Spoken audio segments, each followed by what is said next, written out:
Good morning, everyone. I'm Julie Livingston of Want Leverage Communications, and I'm here for another edition of PR Patter, my weekly show where I interview and chat with fantastic people from across my marketing and public relations network. I am so delighted today to have Mimi Fernandez. She is Customer Success Director at Beyond Booksmart, which is an executive function coaching company for kids and adults. She's going to explain a little bit more about that in a minute. She is an experienced director of customer success with demonstrated history of growing revenue clients. Mimi is truly one of the best networkers I know. We've over the years had these amazing masterminds together. She's my thought partner. And so she is skilled in business development, reputation management, customer success, and leadership. She started her career in public relations and journalism and has a social work education background. So she really brings an immense breadth of experience and knowledge to as a skilled marketer and senior advisors to companies across industry sectors. So welcome, Mimi. It's so great to see you. Thank you, Julie. This is so fun. Well, let's start by explaining what Booksmart does. Maybe you could elaborate on that just a little bit. Yes. So beyond Booksmart and WorkSmart coaching, we do virtual executive function coaching, one-to-one coaching for kids and adults, mainly for people who are looking to skill build around prioritization, organization, helping them to think differently about how to attack either a school work or life in general. So we really believe that we're building life skills and helping people build their life skills. Wow, that's really fascinating. So do you work with a lot of people who have ADHD? Yep. People with diagnoses such as ADHD, some people might be on the spectrum of autism. There's lots of different neurodiversity, neurodiverse ways in which people find us and use our services. Wow. Well, today's topic is marketing and customer experience better together, like the Jack Johnson song. And we were talking about this the other day, and I think that it just makes so much sense when the customer experience area, the area of an organization that really maps out and cultivates every step of the customer journey from before to the discovery of the brand, to their actual experience in purchasing a product, and then after, and coordinating those efforts with the marketing department. But as you were explaining, that doesn't always happen. Yes. And I feel like there's an awesome opportunity for marketers to look at the full customer journey. And oftentimes we're in the marketers, and I use myself as part of that.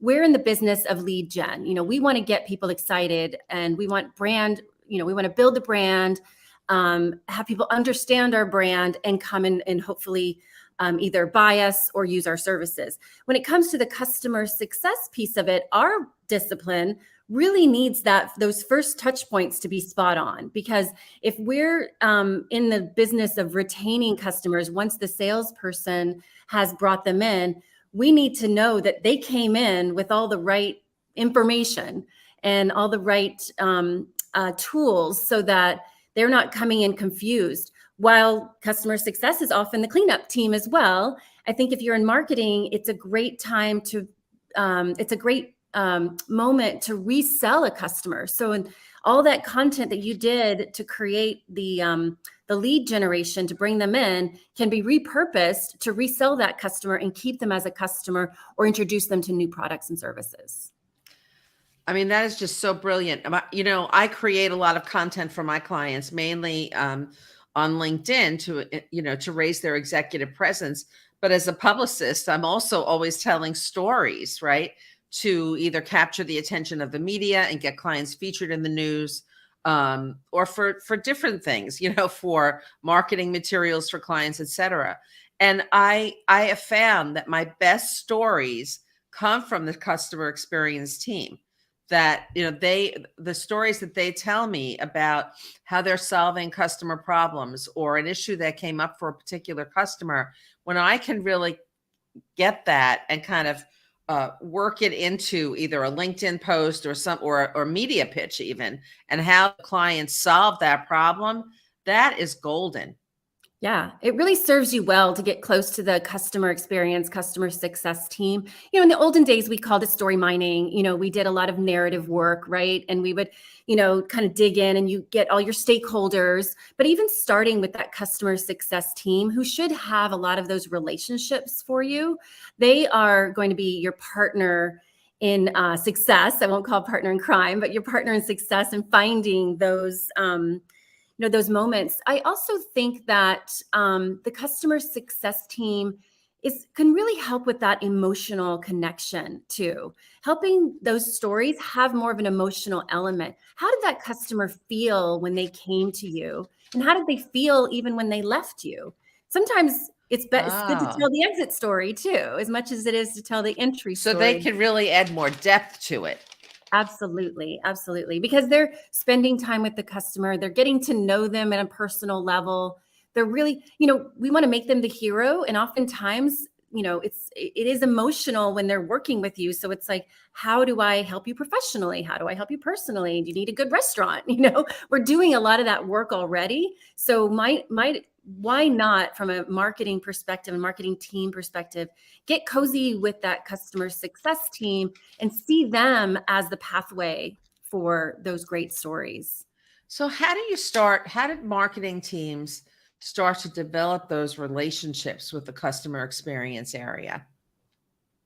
What do you think works best? Yeah. And oftentimes it starts at the top. It starts with the CEO who has smartly hired, a customer success director or a senior chief customer success officer. So, when the CEO, when you're doing a lot of your story development and you're talking with the CEO or the, senior vice presidents, starting with them with how do you work with your customer success team? How do you work with the experience of the customer? Because a lot of people want to know that the CEO has his finger on the pulse, or her pulse, she or he has the finger on the pulse of what the customer experience is. And so if they don't, that's kind of a little bit of a red flag, but also, shows you that maybe I need to elevate those customer success people to the CEO's viewpoint, in some way. And then how do you develop that collaborative rapport? Because sometimes in organizations, there are silos. And how do you build that with these two different areas that may not have worked together before? Yeah, I think it's about mapping who's reporting to whom. I'm lucky at Beyond Booksmart in that I'm very collaborative with sales and marketing. Oftentimes, customer success might report to the chief revenue officer, or they might report to the CEO. So, kind of mapping out who reports to whom and kind of, who pulls the levers. I also think sometimes it's good to start at the bottom. Start with the person who is giving the overview of a product or service, or who's, really delivering on a day-to-day basis. Ask for their time. And I think that they might have so many good nuggets that then you can celebrate them to their senior folks and say, hey, I found these great nuggets from your person on the ground who's doing the day-to-day work. Wow, I love that. And I think that's something that a lot of companies a lot of people don't necessarily think of. Start at the bottom. And those people are so intimately involved with the product that, on a daily basis, like that's their world. Yeah. Yeah. They often know more about it and what the customer is reacting to. Yeah. And I spent a minute working in language strategy, and even just listening to the words they use and the words that the customer uses. That can be so insightful, because those words are words that you can just use. I mean, we're using ChatGPT. Might as well use the words that the people are using on the ground floor. Michael Lewis, I love Michael Lewis. He wrote Moneyball and some other things. He talks about the 7th level down and how the person in the basement is sometimes your best source of content. Wow, that is such a great tip. So tell us a few stories from your experience at Booksmart or other places that where customer experience really uncovered some opportunities that may not have the company may not have known about, You or know, one thing, issues that you solved. yeah. So when I was in PR, I've worked in crisis comms, or, in moments where things were intense. And I've always found when there's friction or when there's intensity, that's opportunity. So when you're rolling out a new product or service, or you're rolling out a new way of doing something, listen to those friction points and say, like, how can I turn this moment around? I mean, we both worked at agencies where Yeah. we had those difficult conversations, and sometimes they ended up with the beer at the local bar, where you could kind of like commiserate together. And so I do think that those friction moments are amazing opportunities to say, let's get curious. Why didn't that work? What language didn't work? Let's compliment the customer for you're going to change our systems because we didn't do it right. So I think that I do think that the customer success team has an amazing opportunity to turn those foibles into something more golden. I'll give you an example. We've recently kind of changed how we're doing our billing, and had some people coming to us asking some of the tough questions. Why did my credit card get billed this? And I used it as, hey, how are you doing? How is your son Ah, doing in college? And they just went off. They just love talking about how things are going. And then I could say, have you considered this? Have your son is graduating college? Have you considered letting the coach help him find his first job or deal with the transition? And they're like, I hadn't thought of that. So I do think that those moments can create opportunity wow. And you're building this relationship with the customer. You're building that trust. that you may not have had, right? Right, as a resource, that you're now more than just a product, you're a resource for information. Right. Yeah, and they probably might not have called you; they would have just canceled. So Wow, that's great. That's great. Um, how does Chat GPT come into all this, Mimi? So many, I mean, just before we went live, right? We had a little technical glitch, and did a chat with StreamYard, the streaming platform I use for PR Patter. And luckily they jumped right in and they were able to answer my question. But sometimes the Chat GPT does not, it's a little wonky. How does that filter into the customer experience? I'm starting to see more companies, see the customer experience, customer success um, department as a pathway for Chat GPT. I mean, it's not new to have chats on your website that answer questions, knowledge bases, things like that. But I'll give you an example of, I was creating a series of texts for clients. I think texting is an amazing way to reach customers, especially consumers, whether they like it or not, they do answer it, Yeah, So they might often say, I don't want you to text me, but yet, right. It has that sense of urgency. yes, exactly. So I was writing a few texts thinking, how can I make this a little more fun? So I just wrote, put a text in Chat GPT and said, friendly, fun text about answering my survey. And it gave me some thought starters. I mean, I didn't use every word it gave me, but at least it can give you some thought starters about what's kind of in the zeitgeist, what's in the, what are people thinking and talking about, so that you don't sound, tone deaf, or that you don't sound too, steady, or I'm sorry, boring, Right. Or prescribed. I mean, Prescribed. I have been using it more and more for combating writer's block. Sometimes I Mm. write so much every day, and sometimes you have those moments where you're just staring at that screen and nothing is happening. And so I have used it to kind of give me a little shot in the arm.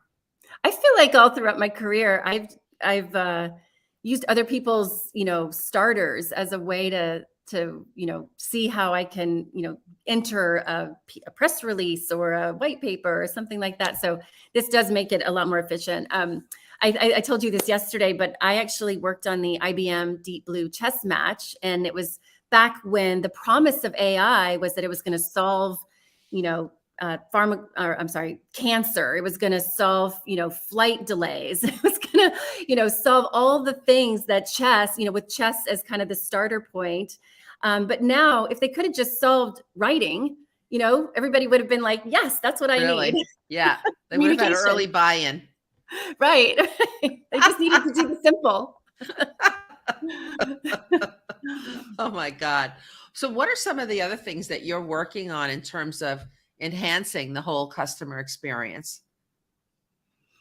Well, I think that, go back to the onboarding piece, what does that first touch point feel like for our customers?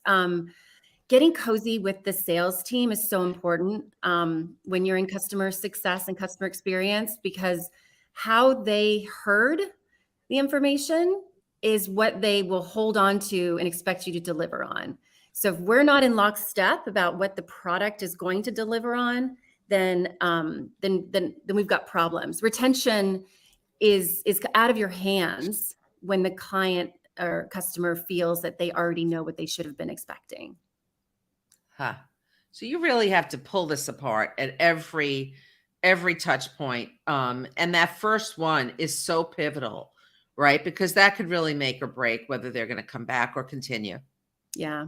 And then I always go back to emotion. I do think that every purchase, whether it's your own money or your company's money, is emotional. And I do think that, marketers do a good job of teasing out that emotion to get people excited about the business. But I think we have to remember to keep infusing that, that emotional connection, throughout the process. I think ChatGPT is going to be great to give us the words, but when we have people and systems in place that remind us that it's an emotional and a human-to-human connection, then that tool will just enhance the work that we're doing. Yeah, I mean, I think people want to connect with people, no matter where you are, right?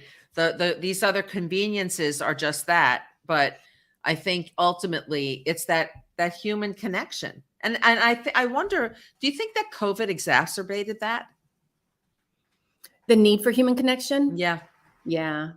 I still feel it. I went to a party last weekend and I was so happy. I couldn't believe how nice it was just to connect. And I knew one person and I was like, it's just so great to be in a room of people who want to talk to each other and be connected in some way. I mean, it didn't hurt that there was a tequila tasting going on, but yes. Right. No, but it's really true. I think that's where the magic lies. I went to a networking event recently in New York and it was like on fire because I think people we've been so separated and isolated from each other, over the last 3 years. And even though now things are sort of back to normal, it's different. It's just a different landscape we're using Zoom more. We're not scheduling, we've gotten used to not scheduling those in-person coffees or meetings or lunches. And so, getting together and having that human interaction is really, it's just vital. Yeah, and us in PR and marketing, that's why we got into this business in the first place. And so let's get back to basics and, invite people out for coffee, create lunch and learns or lunch connections. I think sometimes even as leaders, we have to remind ourselves to, stop and have an agenda-less, meeting, just come together. If you can't be in the same room or the same city, just try to, remind us that we can have winding and meandering conversations that don't always have to have a direct point at the moment. Yeah, absolutely. Well, I can't believe we're almost at time, but Mimi, I'm wondering if there's something that you could leave us with today about customer experience and how it's been evolving. Well, the customer success discipline is really growing. I mean, I keep meeting people. Nobody went to school for this, and everybody's, there's a lot of convertible experiences like hospitality, teaching, a lot of people can pivot their careers. And I've pivoted from PR and marketing to customer success, customer experience, and really enjoying, this position of of understanding the marketing side, understanding the PR side, but being able to bring it all together in a different way. Wow. And that sharing of information that you're talking about between departments is so important. That's what really is the backbone of success for any organization, when marketing is really in constant contact with the customer success, customer experience area, so that you can constantly fine tune on all platforms what your messaging is, and the problems that you're solving for your customers. Yeah. Yeah. And connecting the dots at all levels. If you ever feel Connecting the dots. disconnected in some way, then that's probably a good feeling, a right feeling that you need to fix, in some way. So Yeah. Yeah. So Mimi, where should people get in touch with you? Is LinkedIn the best way? yeah, LinkedIn is the best way. It's Mimi Fernandez. Michelle is my given name. And also beyondbooksmart.com is the website if anybody's interested in finding out more about executive function coaching. That's great. Thanks so much for joining me today. And everyone, we'll see you next time on another installment of PR Patter. Thank you, Julie.